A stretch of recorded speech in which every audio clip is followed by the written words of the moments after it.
Bonjour à tous, j'espère que vous allez bien. Dans le même élan que la vidéo précédente, nous allons parler aujourd'hui des 7 merveilles du monde moderne. Ces monuments ont été désignés ainsi après un vote organisé par la New Seven Wonders Foundation, créée par l'homme d'affaires suisse Bernard Weber, auquel plusieurs millions de personnes ont participé.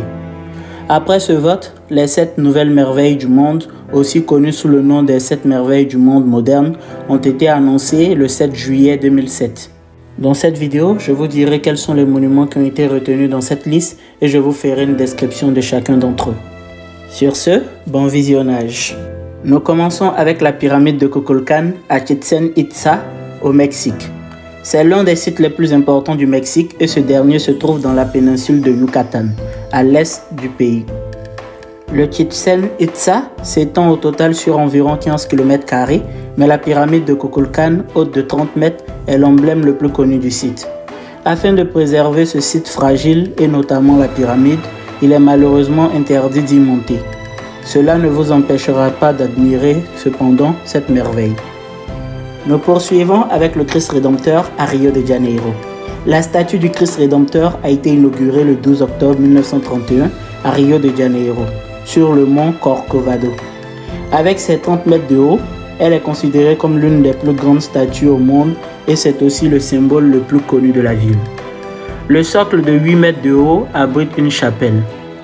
Profitez de la vue offerte par la statue sur Rio de Janeiro, la plage d'Ipanema ou encore le pain de sucre, cette dernière vole des tours. Le troisième monument auquel nous allons nous intéresser dans cette liste est le Machu Picchu au Pérou.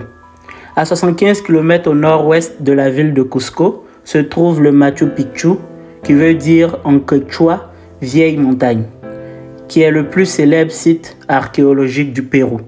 Cette cité inca a été construite au milieu du XVe siècle à environ 2430 mètres au-dessus du niveau de la mer. Le site impressionnant doit sa renommée à la vue spectaculaire qu'il offre sur les sommets environnants, dont la vallée de l'Urubamba, située 400 mètres plus bas, ainsi qu'aux remarquables terrasses de culture qui servaient aux habitants et cela jusqu'au XXe siècle. Un autre monument incontournable des 7 merveilles du monde moderne est la Grande Muraille de Chine. La Grande Muraille de Chine, également appelée Longue Muraille ou encore les Grandes Murailles, est composée de plusieurs tronçons de murailles d'une longueur totale atteignant 21 196 km. Incroyable mais vrai. Le plus long mur individuel a une longueur de 3460 km.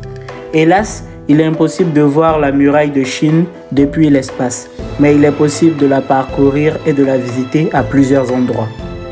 Le 5e monument de cette liste est la cité de Petra en Jordanie. Située à mi-chemin entre la mer Morte et le golfe d'Aqaba sur la mer Rouge, se situe la cité de Petra en Jordanie, à environ 230 km au sud de la capitale Amman et à 125 km au nord d'Aqaba.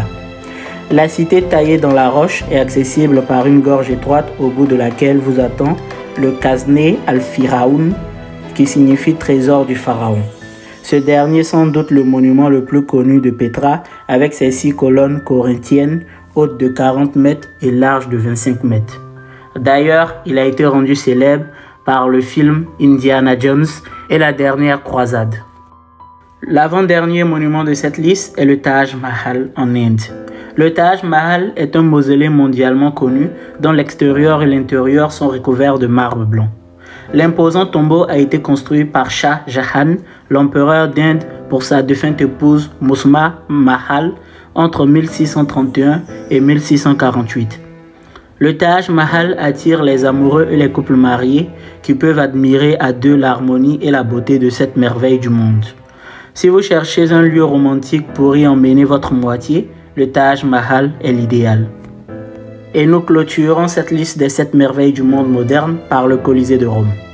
Après 8 ans de travaux, le Colisée de Rome a été solennellement inauguré en l'an 80 après Jésus-Christ avec des jeux qui ont duré 100 jours devant un public en délire. Au programme, des combats de gladiateurs, des chasses d'animaux et même des batailles navales reconstituées pour lesquelles l'arène a été inondée et était au programme. Le Colisée de Rome pouvait accueillir jusqu'à 50 000 spectateurs.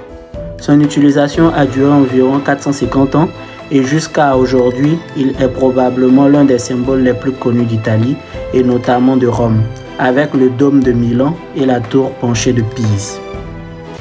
Nous arrivons à la fin de cette vidéo. Merci d'être resté jusqu'ici. Si elle vous a plu, n'hésitez pas à la liker et à vous abonner. N'hésitez pas également à la partager massivement pour permettre à d'autres personnes de découvrir ces merveilles faites par l'homme. Enfin, n'oubliez pas d'activer la cloche de notification pour ne rater aucune de mes prochaines vidéos et n'hésitez pas à me faire part en commentaire de votre merveille préférée ou tout simplement de votre monument préféré. Sur ce, c'était Amlas. Ciao!